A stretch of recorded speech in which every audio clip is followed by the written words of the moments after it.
right, to some extent.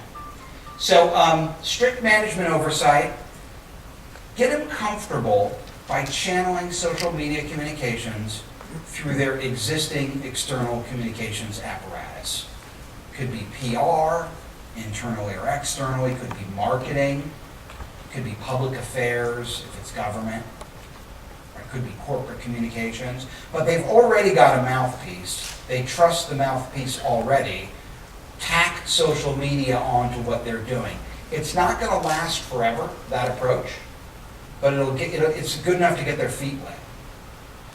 If you are working with an organization which is in financial services or which is regulated in any way, really the first thing you need to do is figure out how they're going to satisfy audit trails. You cannot rely on Twitter or Facebook to save 7 years of communications for you. So you're going to need to pony up some sort of a service that's going to store that content for you. Salesforce has an emerging service. Social CRM is this emerging category. The idea that when a customer talks about you, you can attach their social media communications to their customer card in your CRM system. Exploratory and curious, scare the heck out of them. Show them what could go wrong so they don't follow in Nestle's footsteps. Right? Everybody know what happened with Nestle? Nestle decided they were going to launch a Facebook page, but unfortunately they didn't staff the page appropriately. They didn't have any sort of social media policy. The people who were staffing the page weren't appropriately trained, and the page was a cream puff. Is there anyone in PR who can tell me what a cream puff is? Michael, what's a cream puff? It's a pejorative term. It's above the fold, and it's all happy, right?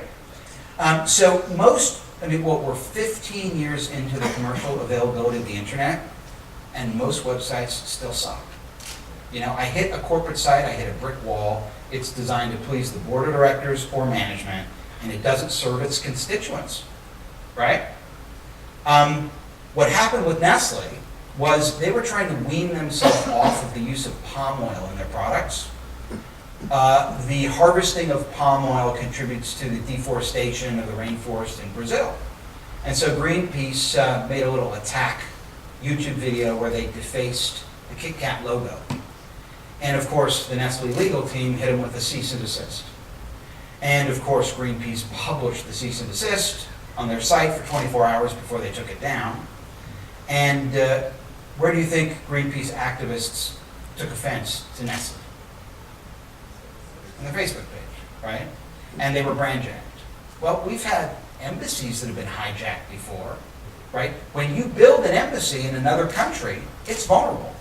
And when you build a Facebook page on Facebook, it's vulnerable as well.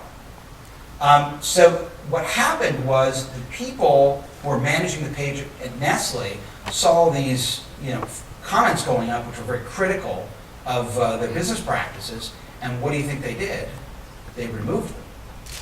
And what do you think that did? That added insult to injury, and it was a game of whack-a-mole, and it was like throwing gasoline on a fire. Since then, Nestle has hired Pete Blackshaw away from Nielsen, and he's moved his family over to Switzerland, and he's reporting directly to the C-suite, and he's going to integrate social into Nestle's business. But a lot of organizations you'll find that are first movers, that are sort of heralded for being really great at social media, learned a very hard lesson, a very hard wake-up call to get there, including Dell. Dell was not inherently social when they started. So for the organization that's exploratory and curious, if you want to save them the heartache of having to learn the hard way, scare them, show them what happens when people aren't trained appropriately, and make sure they have a policy in place. Right? There needs to be a policy that tells people in the organization what is and is not expected of them. And of course, if you're lucky enough to work with the organization that embraces change and wants to fail fast, figure out how you're going to measure it so that you can... The kryptonite lock.